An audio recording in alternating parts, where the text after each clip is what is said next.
Hello and welcome to another episode of Allo and A's podcast. I am the Allosexual Skylar. And I'm the asexual host, Jessie. Oh, host. Did you say host? I never say host. I never say host either. I Well, don't know why I did that. Today was your day to say it, I guess. Well, Jessica, we are on Ew! Why would you say that? We are on episode 29 today. Jessica. My name is Jessie. Thank you very much. Well, You have no permission to call me Jessica. I mean, you have so many names that I don't know what to call you. If you call me Jessica, I'm going to call you Jericho. That's fine. No, it's not. You can call me whatever you want. Oh, this has turned into a thing. Okay. Never mind. Just call me Jessie, okay? All right. Episode 29. We just want to give a trigger warning that we discuss sexuality and sex because this is a sexuality podcast, primarily about asexual relationships and asexuality. Topics can be triggering, and we don't know what your trigger is, but we do know that there are a few standard triggers, and we will put in the show notes if we feel like there is one. But if something does trigger you, we just ask you to stop listening and seek Help. Yeah. Really. And there's plenty of ways to do that. Sure is. You could reach out to us too and let us know if you had some feelings that come up. Sure. But with that, we are not professionals. We are not professionals, but we're happy to be community. That is very true. We're happy to be friends. We're happy to be a resource, and however that is to you, that's great. We don't expect everybody to love everything that we say, but we have some life experience and we have experiences from our own relationship, and we decided to open it up to the world and to discuss it. That's right. I feel like this week we have received so many messages, and you've responded, and I've responded to so many messages. It's been amazing. And we had a really, really impactful, I would say, phone call with somebody that listens to the podcast, and that was really good to connect with them. Even though it's over serious things typically, it's still a connection. And I think that that's wonderful. And if you would like to reach out to us, and I know that I say this weird, it's on purpose. There's a plethora of ways for you to reach out to us. TikTok, maybe for a couple more days. 75 more days. 75 maybe. More days if you didn't delete the app. But you can reach out to us on Instagram, Facebook, TikTok, X, which I just call Twitter because I'm old. And you can email us at alloandacepodcast@gmail.com. And if you would like to send us a text message or a voicemail, you can reach out to us. It's a U.S. area code number 385-645-3651. And we will call people if they want to have phone calls with us. We will. We do. We have. We've met people too in person. Oh, I need to message them back. Yes, you do. I will. That's right.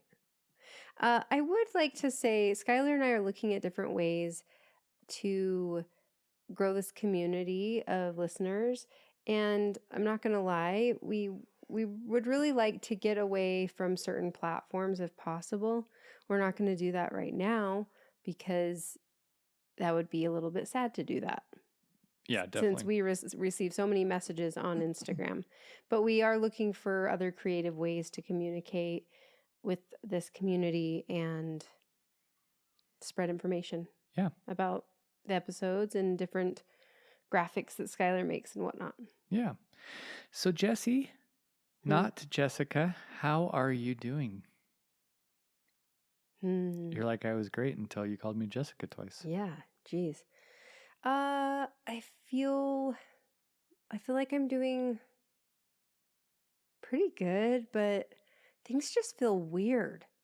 And this isn't a political podcast, Nope. obviously, but I think it's realistic to mention it in a small way. Yesterday was interesting for a lot of people for a multitude of reasons.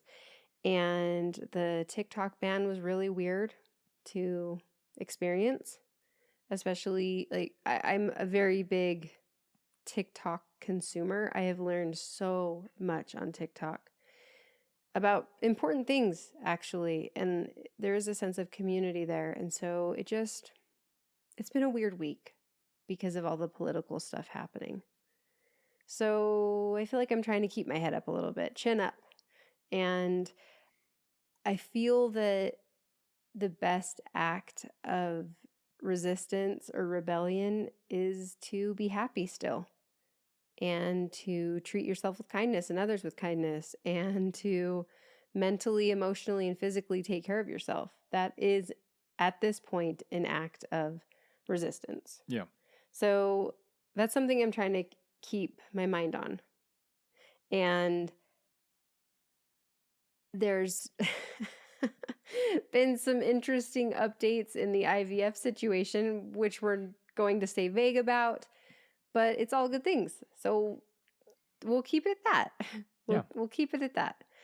I felt really emotional over certain things, and it's been an interesting week. How are you? Tired. I just yawned for like 5 seconds. I wonder if they heard that. Probably not. It was a silent yawn. Okay. I am doing all right. I mean, overall, I'm pretty great. I would say there's just a lot going on. We're very busy. I think it actually just hit me recently too. I was like, "Oh, we're wanting to have this baby. That gives me X amount of time to get that room ready." I'm like, "That's not a lot of time." It seems like it's a lot of time, but that's not a lot of time. It's not a lot of time. It's not, and it's more than just getting the room ready too. There's more things that need to happen. And so, yeah, it's not a lot of time. I forgot to mention, I'm sorry to take over again for a moment, but I'm also in school right now. And one of the classes I'm in is American government. And the first week of this class was last week. So we're in our second week for this class. And I'm not going to lie, it's challenging, but also helpful to be learning these things or having a refresher on our civil liberties and civil rights. So that's a part of my answer as well. I feel frustration because of political things happening, but I also feel a sense of gratitude that I can have more intelligent conversations about it. Yeah, that'd be good. Yeah. We had, like discussed, we had a lot of messages come in, as well as we had a phone call with someone. One of the things that came up between a couple of the messages I want to address, and it might lead into some of the discussion that we want to have today. Is that where we should start? Yeah, I want to throw out a disclaimer that the sparks of the week have led to what we would like to talk about. So we're not going to call out any specific sparks as sparks. We're just going to have the discussions. So someone had asked, how does Skylar, essentially, how do you deal with still sexualizing, or is it wrong to sexualize Jessie when she doesn't sexualize you? So how do I deal with that? That was kind of ultimately what the question is, or someone feeling bad about still sexualizing their asexual partner because they're trying to be better. They're trying to learn about asexuality and be better about it. And they ultimately kind of feel bad about sexualizing an asexual partner. I think one of the things, and I can't remember which episode I said it in, but I made it very clear in an episode that, hey, I still would like you to look at me sexually because, well, you do have sexual attraction. And I think that you should be viewing me that way. Does that mean that I want you to be acting on it and such? No, but I think it would be odd for me to be like, you're not allowed to think of me sexually or view me sexually any longer, because that's a natural thing for you, I do right? think, yeah, and I do think that there are people who say, well, it kind of is guess I'll swear right here. It's kind of a mind fuck to have like ultimately sexualize someone that doesn't sexualize you anymore. There, we've seen this with many allosexual people where they just kind of are not interested anymore in that way with their asexual partner after their partner makes it very clear that they don't want to engage in anything sexual. I think my illogical brain initial response to that is, if you're not sexually attracted to me, I feel like you're going to start being sexually attracted to everyone around, But which I know is not I know, but right. the other part of that though is people oftentimes sexualize celebrities or other people. Yeah. So you're just making a choice to not sexualize your partner at that point, I would say. Because if you were sexually attracted to them before, Okay, but there's no reason to not be sexually attracted to them now. why does it feel weird? Can you explain why even though I'm saying, "Hey, I'm totally happy with you still sexualizing me in your brain because your brain works that way and we're in a committed relationship together, and I want you to walk me through why that would be I wonder if they do it weird for you to continue to do it, even though I say I'm okay." Well, I think it could be more of a coping mechanism because it could be a way of being like, well, Yeah, but is that suppressing? I don't know that it's suppressing because you're just turning it off, if you will. Like, because But do you think that that could be unhealthy to be just turning it off? well, I don't think it's unhealthy necessarily. I guess it depends on why you're doing it and the reasoning. And part of the discussion that we had with a couple people is, for instance, I don't look at you sexually the same way that I used to. Yeah. Because I used to, if you were changing your shirt or if you had gotten out of the shower or whatever the reason is, I would look at you in a way that was kind of like more sexually attractive. You still do that a little bit though. I do, but not to the degree that I used I mean, to. I don't know what was going through your head before. But I've almost like made two different versions of Jesse.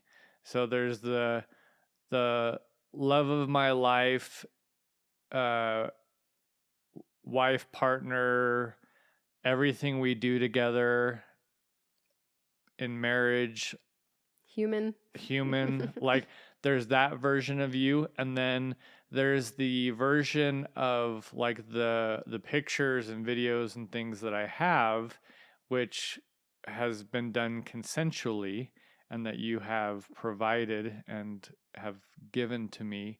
There's that version of you which I sexualize more. Well, that's all you do with those, right? I don't have conversations with them. Hey, you could. You I'm like, like that? Okay, I'm not gonna. hey, Jesse 2020, how are you doing? How's that Jesse COVID treating you? 2020. Oh my gosh. Remember that COVID? So it is kind of interesting because it is quite different. I sexualize that version or you know How do you those things. separate them? I Because don't. obviously it's still me in those It pictures it and is, but whatever. it's just interesting. I don't know because I don't look at you in IRL in real life and sexualize you the same way at all that I do with the pictures and videos and stuff. Yeah. But I think that part of that is, and it's not because I'm trying to protect myself or protect you per se. It's just that I don't know that there's a major reason for me to sexualize you in real life versus being attracted to you and finding you attractive Yeah. and thinking that you're beautiful and pretty and and all those things, I just, maybe in my brain it's like, well, there's no point in looking at your wife throughout the day and having sexual thoughts about her because you're not having sex with her. I don't know. In our situation. Yeah. And in other Allo-ace situations. Yeah. So one of the things that you said is that you started equating instead of, if I was changing my shirt or if I was coming downstairs from taking a shower and getting dressed or whatever, like instead of looking over at me and sexualizing me, you started equating it to me taking out the trash pretty much, or cleaning like something else very normal. Yeah. Sitting and reading. I don't know. Like in your brain, you put a different label on it or something. But how? How do you do that? I don't know that I had to do it. I think it just naturally happened. Why do you think it just naturally happened? Because you came out as asexual. Like, oh, just that easy, huh? well, it's just a matter of if sex is off the table and there's nothing, like there's been no boundary created for me to initiate any type of sexual touch in any sort of way, then it's no longer really on my mind of it potentially happening. Why do I feel like TLC would like think that we would be an interesting show? Like it would be an unbelievable thing. Like, look at this oddity. Skylar, I just changed it in my brain automatically. I didn't sexualize you anymore when your boobies were showing. There you go. Yeah, it's interesting because I think that that's part of the thing is there's zero thought in my head that we will ever have sex again. Yeah. So why would I be thinking about having sex? I wonder if the reason that it was easier for you to make that switch in your brain is because you actually know all of the many, many reasons that you love me. And so it's easy to fill your brain in with the 99 other things, maybe. Do you think that could be really helpful if you are acknowledging all those other things instead? Well, I think, yeah, I mean, obviously our relationship is not struggling to any degree. We've been even closer since you've came out as asexual. Mm-hmm.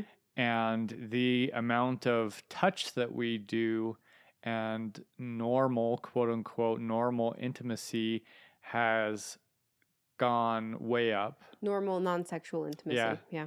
Has gone way up. And so I'm feeling super fulfilled with the things that we are doing.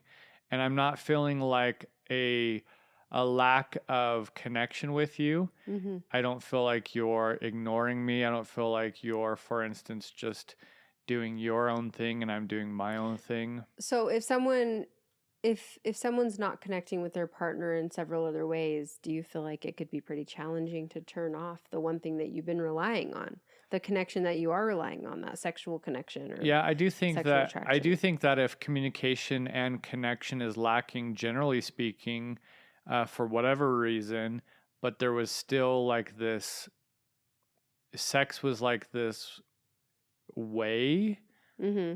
or the only way that people were really connecting, then I could see how that could certainly become an issue. Okay, so if someone's in an allo-allo relationship, do you think that it could be helpful for them to learn how to manage, this is going to sound like a strong word, but I do think that it's fitting, manage the objectifying mindset, sexually objectifying their partner?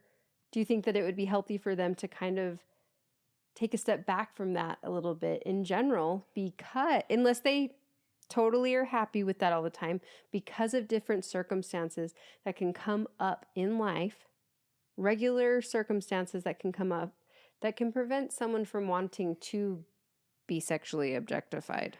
I do think that people, especially, well, not especially, I do think people in allo relationship or any relationship really should have a conversation about what that feels like to their partner.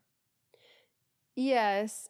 It's hard though because I feel that socially females have been conditioned to be happy about being objectified, right? Well, and If that's my why I think partner's that not people need to be honest about it. if my partner's not objectifying me, then they don't want me, Well, you know? there's also all sorts of bullshit sayings out there, like, well, if you're not giving it to him, then someone else will, or things like that. And I just think that people need to have honest, full, awesome conversations and just say, hey, when you're changing or you've gotten out of the shower and I'm looking at you like, God damn, like, does that make you feel good or does that make you feel objectified? And I want an honest answer because I want to make sure that I'm not making you feel like that's the only thing that I value or see of you. You know what's tricky about that though is that I think sometimes you'd be fine with that and sometimes you're like, shut the fuck up. Yeah, but I think that there, excuse my language, but again, though, I think that if people could stop just having bullshit communication, and I'm not implying that people are only having bullshit conversations and communication, but if people could just fully truly be honest and not try to skirt around everything and just say what they actually want to say, obviously with tact, I would say, but not being rude about it. But I think that if people could just have honest conversations, then their relationships would grow in all sorts of ways. yeah, I mean, I obviously am an asexual, so that's unless I'm masking, I mean, my experience is asexual, right? But I can think of if you weren't feeling well, I think you'd be less likely to want to be objectified sexually. If you have been in an argument with your partner and you're still coming down from that, I think you might not want to be sexually objectified. I think that if you had a frustrating day in general, I mean, it's just interesting. So Yep. it's like if you are communicating with your partner and getting a good read on them, like that's really what should be happening. Obviously, there needs to be a base discussion on being sexually objectified, right? Yeah. And comfort levels. And if your partner has let you know, hey, it typically frustrates me and puts me in a bad mental space if I've had a hard day or if we've been in an argument or if I'm not feeling well. So if you notice any of these things that they've communicated with you, then don't do it. Yeah, Right? and it goes back to one of the first episodes where we talked about, like, stereotypically the man going up behind the woman and, like, Just grabbing her from behind behind, and, like, thrusting his, or whatever. And thrusting the bulge. and Ew. and obviously, like, there are times and places where that might be perfectly fine, but And maybe some may really like that. and they might like that, and it also might not be welcomed as often or as frequent. And so you kind of have to just have those conversations and figure out what that looks like in your relationship. And So it truly is about communication, really. well, yeah, 100%. Yeah. I wanted to tell you, I had an ick moment. We're gonna take a little moment sidetrack A little here. detour. Yeah, so I guess I did have maybe a spark. Last night was it on TikTok? I follow a certain person that reports on the news, and somebody stitched that person that reports on the news. They stitched his video with their video, and this woman was like, "You do so much hard work. I want you to go tell your wife that you deserve a big blowy." Like, just put it in her mouth. Like, she needs to just have you put it in her mouth. Like, she was describing it, and she was saying, I would do it, but I don't want to interfere in your marriage. Like, I could not. Okay, in my asexual brain, I'm like, this is crazy. Like, this is so uncomfortable. This is weird for everyone involved except for the lady describing it, I guess. But then I thought, am I just being too extreme? Or Skylar, do you like what do you think about that? The whole internet is cheering his wife on to do this for him because he works so hard giving us the news on TikTok. Well, then he should give himself a blowy if that's what he's wanting. No, he didn't say that he wants No, it. I know, but I'm saying like He did comment and he put, "I'm here, laugh out loud." Like, I don't know if that was him saying, like I can see, I see this, what you're Yeah. saying. It got a lot of views too. I just think it's absurd.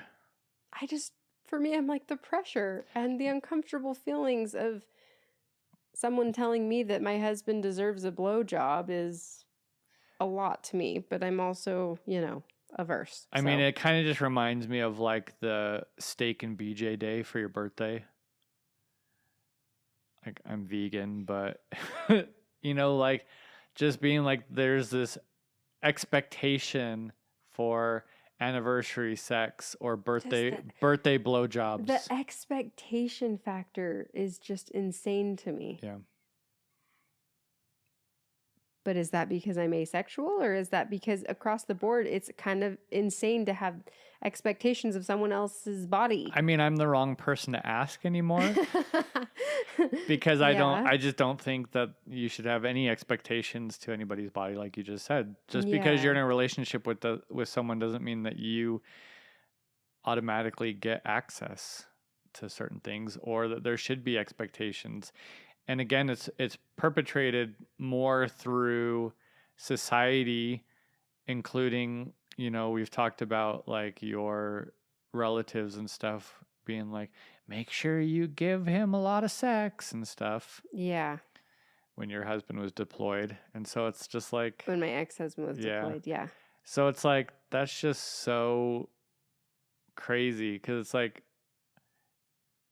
you went just as long without anything, and also you were taking care of kids and you were taking care of the house and you were doing all this stuff. Yeah. So why is someone else's expectations or experience more important than what you went through and did? I don't know, but the questions did happen beforehand and they happened afterhand.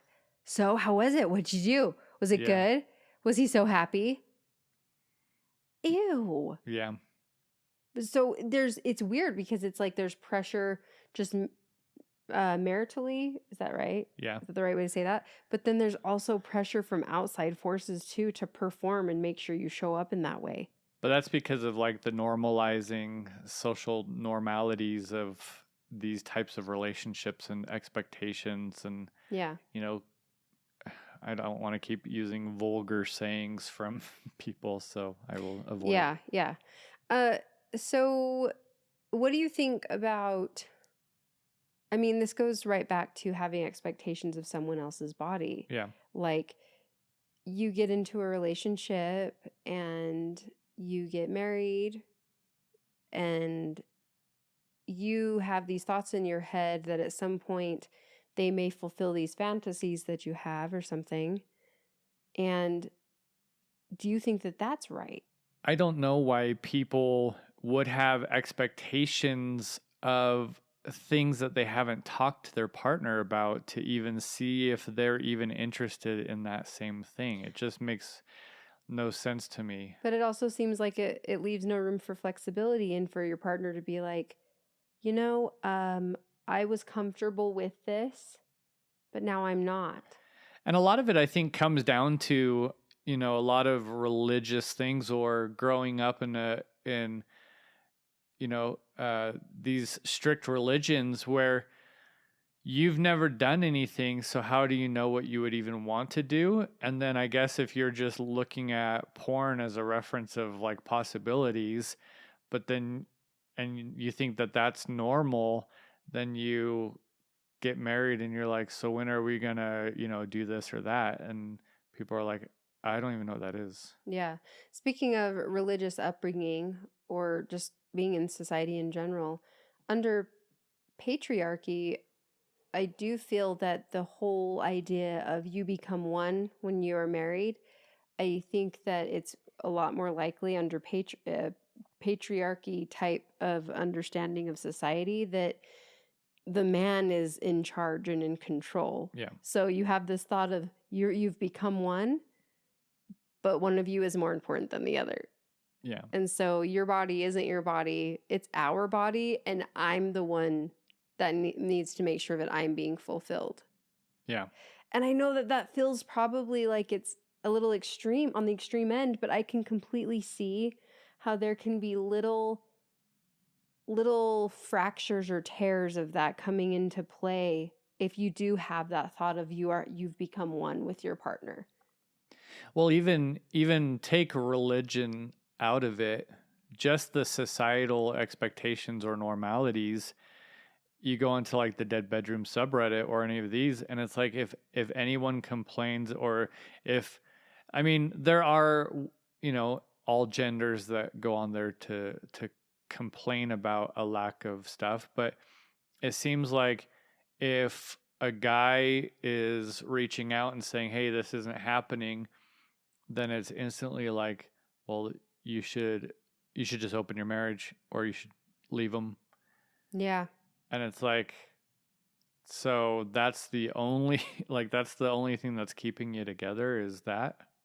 Right, which we've talked about. Yeah. It's bizarre to me. It's sad to me, but obviously I'm an asexual, so it seems even more bizarre to me to hinge everything on sex in a I mean, I marriage. think if sex is the absolute most important thing to you in your relationship, then you probably shouldn't be in a long-term relationship, because at things some can point you're change. probably going to be disappointed. Well, things can just change so Yeah. easily, and when I need to be more careful, like I don't just mean marriage. I mean in Yeah. relationships and partnerships in general. Sure. Yeah. So that I think it's easy for us to say, you know, male, female, and marriage, because that's what we're experiencing. But we obviously know that there's all forms of relationships and right. genders in those Yes. relationships, and Yes. so Definitely. you can just switch it out to match whatever your what you're experience experiencing. is. Yeah, yeah. So that was a good little moment. Good little sidetrack there, I think. Yeah. There was another topic to be brought up, and that is that asexuals live in a allosexual world by a long shot. And Yeah, if we look at the statistics, and obviously these are like loose statistics, but even 1%, even if you said 4% or 5%, it would still be obviously really low. If someone said you have a 5% chance of living, you probably would think the worst case scenario. So knowing that let's just say there's less than 5% of people are asexual, just so we don't get any kind of like 5% is high though.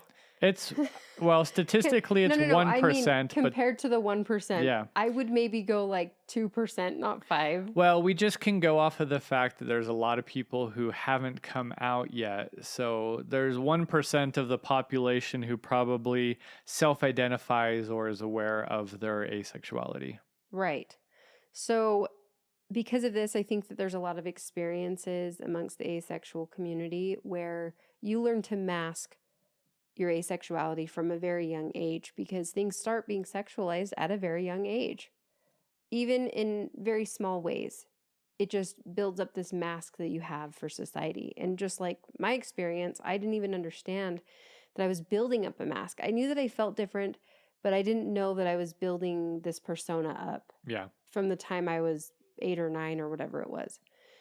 So what I'm getting at here is that we've lived in this allosexual world our whole lives, and when we come out as asexual, I think it can be a really liberating thing, but I also think it can be an incredibly scary thing you feel like your life gets turned upside down. You have a better understanding of yourself, and you're learning what feels like 1,000 things a minute. Yeah.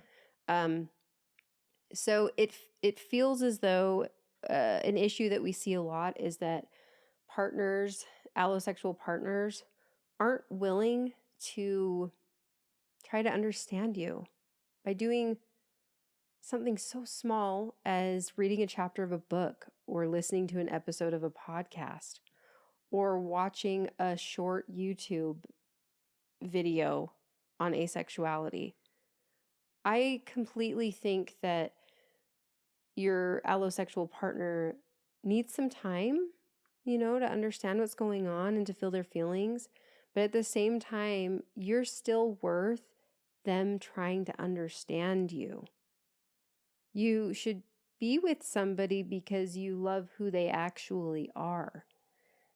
And you can't really love who they actually are if you don't have an understanding of a pretty big part of them, which is their sexual orientation. Yeah. Right?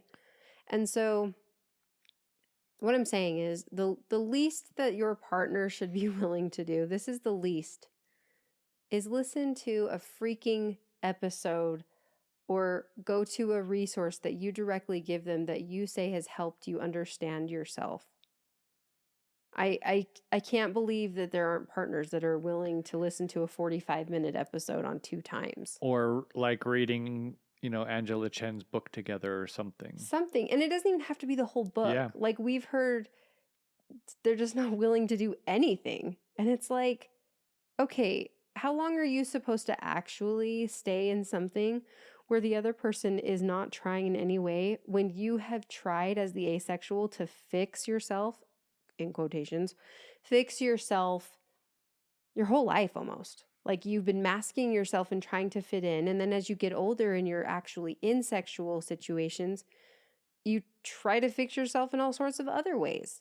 You read books, you listen to podcasts, you do whatever you can. Sex therapy. You do sex therapy for them.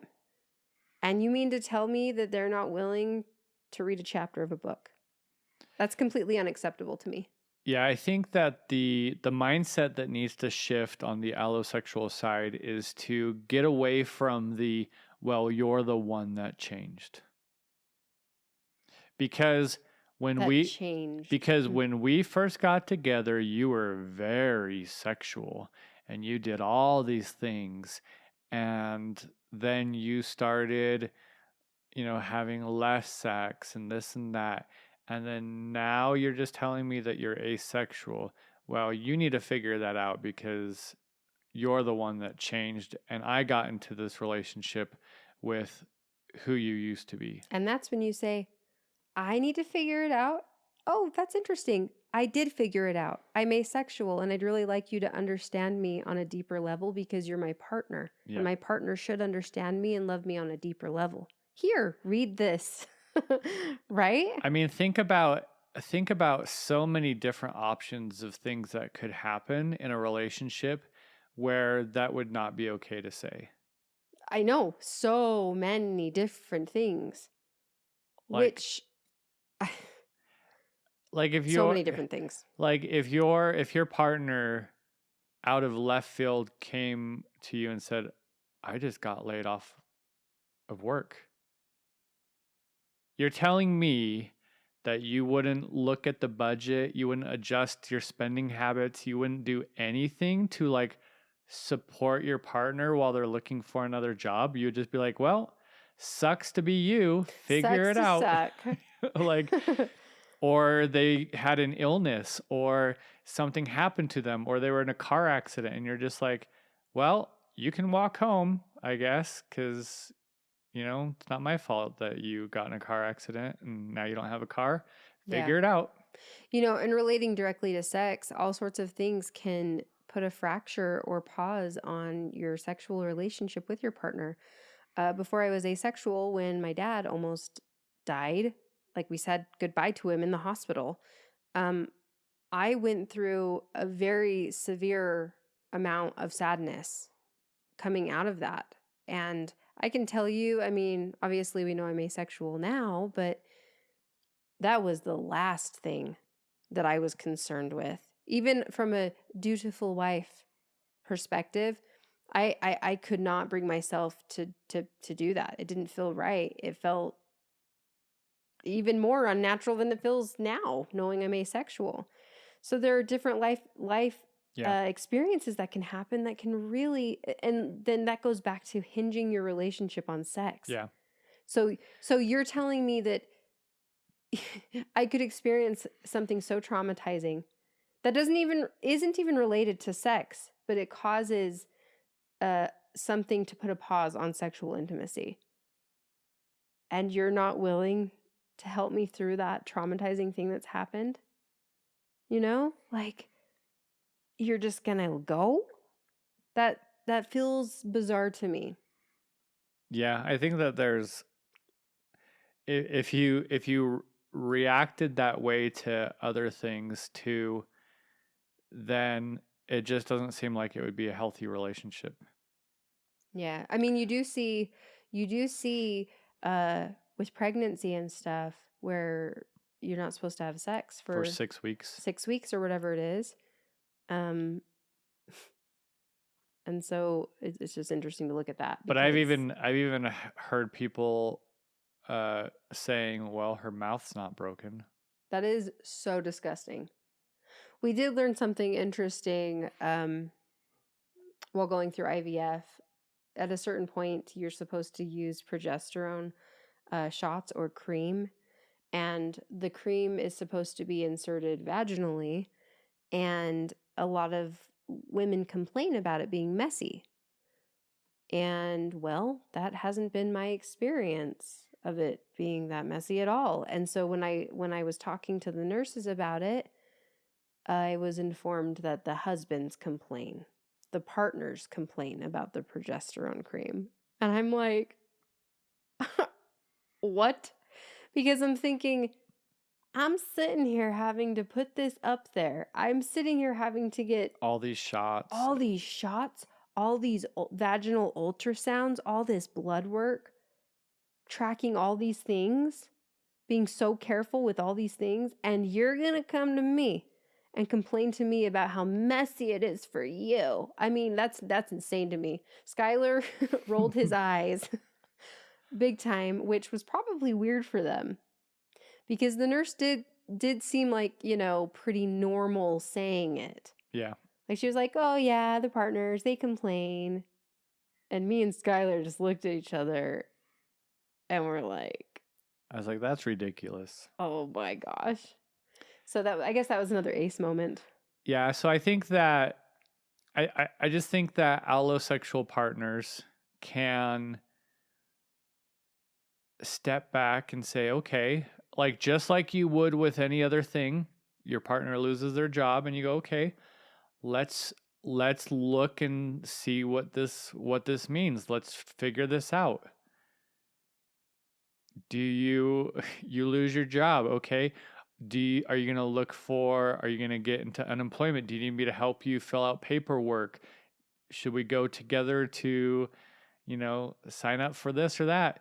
Do you want me to help you look for jobs? Like there's all these things that you can do, but instead it just seems like it's this, and we don't want to say that this is across the board because we have certainly lately received a few messages and emails from the allosexual partner who is leaps and bounds ahead of their asexual partner with trying to understand stuff. Oh, like they're doing all the work. And they're actually being very genuine about it. And the asexual partner is actually being more in denial over it. Yeah. So there are people where this does, again, this isn't across the board. Anything that we say on this podcast it's not meant to be that this is 100%. But if you or your partner are falling into the percentage where they're just like, well, that sucks for my life now, and you need to figure out yourself, without being supportive and without being like, hey, let's look into this together. Let's listen to stuff together. Let's read books. Let's have conversations about boundaries and what you are comfortable with. Yeah. Then there's a lot of stuff that needs to take place in that relationship to really build it up. And The imbalance is yeah, going to be felt. If it there's will. an imbalance that happens for a long time, and when I say a long time, that could mean like weeks. It doesn't have to be a super long time. It will start being felt, and it won't feel good, whether it's from the allo or the ace.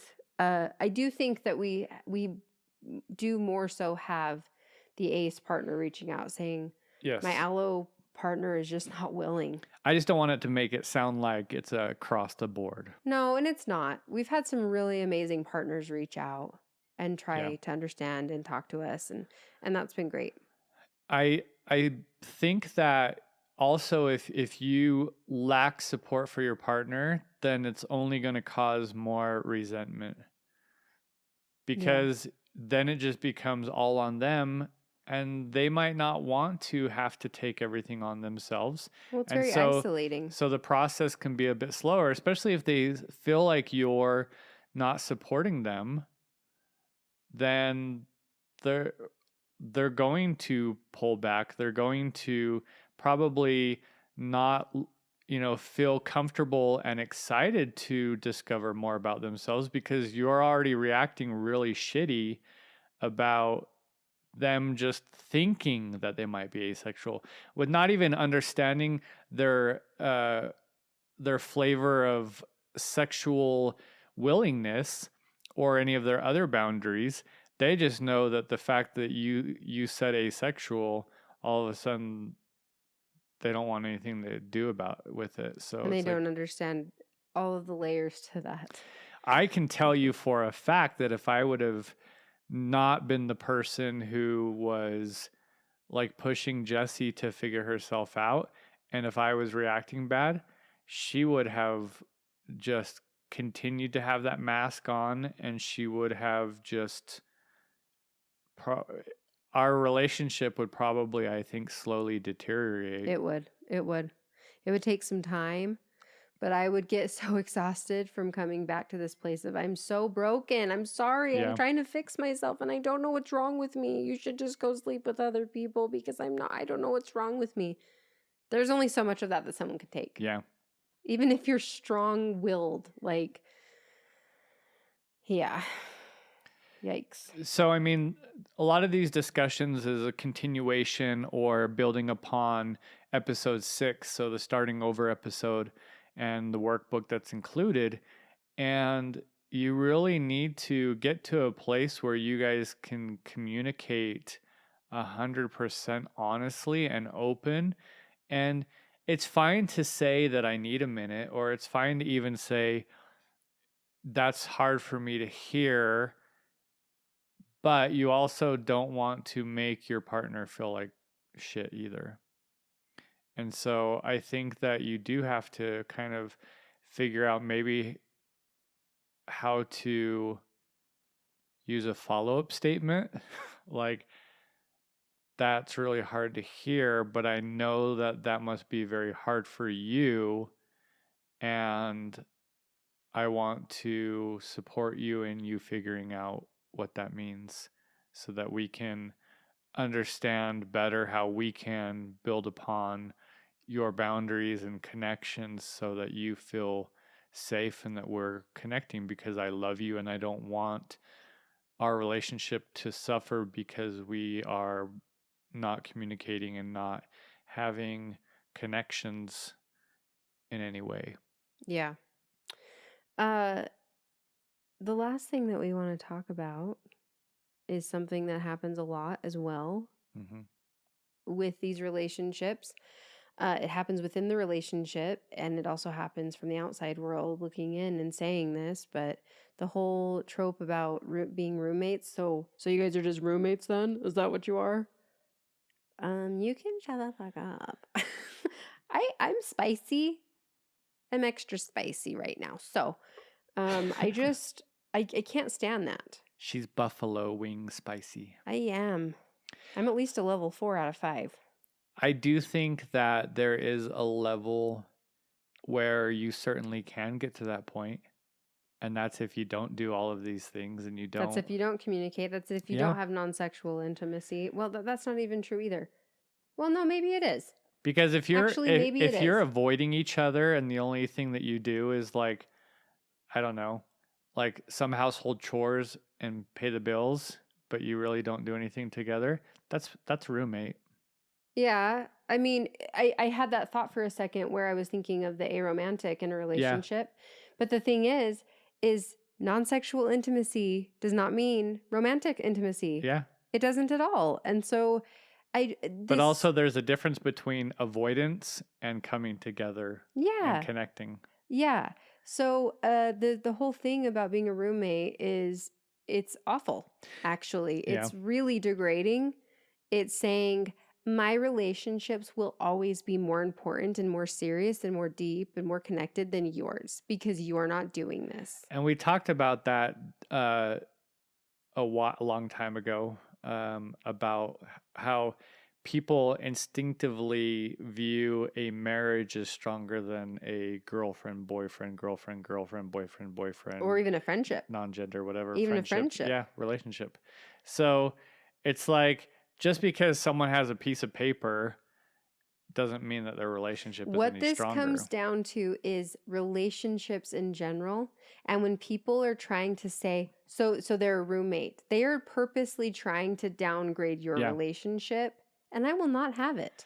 But they don't get to do that. They're also, because there was some discussions that happened in the asexuality forum on Reddit, or it's not a forum, the asexual subreddit, where someone was saying that their wife was coming out as asexual and they were looking for advice. And my advice was, well, you really need to understand their boundaries and to respect them and, build upon all the non-sexual ways to connect, etc. And the person was like, I appreciate your advice, but to me that just sounds like a roommate. And I said, well, or a good friendship or a roommate. And I'm like, well, I certainly don't make out with my good friends. I don't hold hands with them. I don't cuddle with them almost naked every night. So to me, that doesn't seem like it's the same thing. And they were like, yeah, that's true. Like, I wouldn't make out with my poker night guys. I just don't think that a relationship should be defined on depth level because of sex and sexual intimacy. Because there are friendships that are very deep, very, very deep, deeper than a marriage or a romantic relationship, maybe, by a long shot even. And that doesn't mean that you don't have a good relationship with your partner, like in a romantic way or in a marriage, but it's just a different kind of relationship. I guess any type of degrading or demoting a relationship because of something that they're choosing not to do, that you do in those ways, I think it's uncalled for. Well, and it's also, it's one thing to ask a clarifying question or to gain understanding. It's a difference to just state a untrue fact by saying, like, curious, if that's the type of relationship you have, do you see that? How do you distinguish that and a roommate? Can you offer more insight into your experience between a friendship, a roommate, or a romantic relationship? And then you could, like, if someone said, well, what is a queer platonic relationship? What does that even mean? Instead of just saying, well, that doesn't sound like a relationship. Because you're just accusing something of not being good enough in whatever way you're saying The only people that get to define the depth of their relationship are the people involved. That are in it. Yeah. And that's why we talked about with like the ethical non-monogamy episodes, you get to define what your relationship is. And I mean, you shouldn't even let your partner try to downplay the relationship either. Because if I You mean because societally people are downplaying it, and so they're feeding into that? Well, if I said, our relationship is not the same as our friends because they have sex. Like if I'm internally within our own marriage downplaying what our relationship is because it doesn't have sex involved. Well, yes, when you're downplaying it, that's not great. Yeah. Factually, that is true. It is true. But it doesn't mean it's less it's not than. well the only true part is that not having sex. Right. It being less than is not the true part. That's not the true part. Right. Yeah. So I think that there's a lot that we can do within our relationships to make sure that we are saying things correctly and respectfully, Kindly. that we are open and being curious and encouraging and all these things to help build upon the why of why we're in the relationship and building that strong foundation so that you can grow together and that you can utilize the bridge of respect to have meaningful connections. Yeah. I think that was it. Yeah. That we had discussed earlier. We just planned this today. Going on a walk, talking through it. Yeah, but you did have one clarification to make. If you'd like, that someone brought up that might be a good thing to just quickly go over. Do you know what I'm talking about? The girls thing? Yeah. Well, it's funny because afterward they're like, well, I don't even think that way, but they brought it up. So someone had said that, I utilize girls when referring to adult women. And I guess that there's, 50% of the world or population thinks that is offensive. And he actually looked that up. Yeah. But I feel like a lot of adult women themselves say things like going on a girls' trip or girls' night out or me and my girlfriends. She's a girl's girl. She's a girl's girl, girl code. So there's all these things where I think it's being more commonly used. Yes, but I did tell you with all of those different things that we say, just because girls choose to say that doesn't mean you get to say that as a man. Well, as a guy, as a boy. I don't know that applies. But what I'm saying is I can see how you would naturally start saying that if you're hearing all the gals saying it. I think that what it comes down to is intent. So if the word girl is being used to make a woman feel less than, then or to infantilize them, then it's certainly wrong. The other thing that was mentioned in some of the things I was reading was that there is no similar thing to the word guys. So we don't really use gal, G-A-L. Yeah, people don't typically use it. I purposely just used it. So it's like guys and girls, boys and girls, but there's not a guy. Men and women. Yeah, men, women, boys, girls, guys and girls. I use girls all the time. Ladies and gentlemen. I do use lady sometimes. That lady was wild or whatever. Yeah.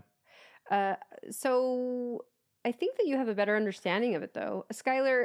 I've never heard Skylar use it in a degrading way, and I've never had a problem with him saying it. I do understand though others that may have an issue with it. I get that could be a thing. Yeah. I think context is really important.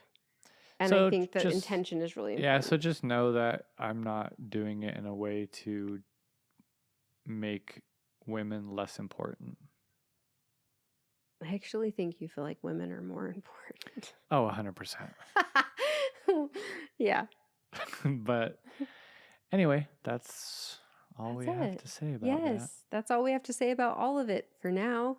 We would love to hear from you though.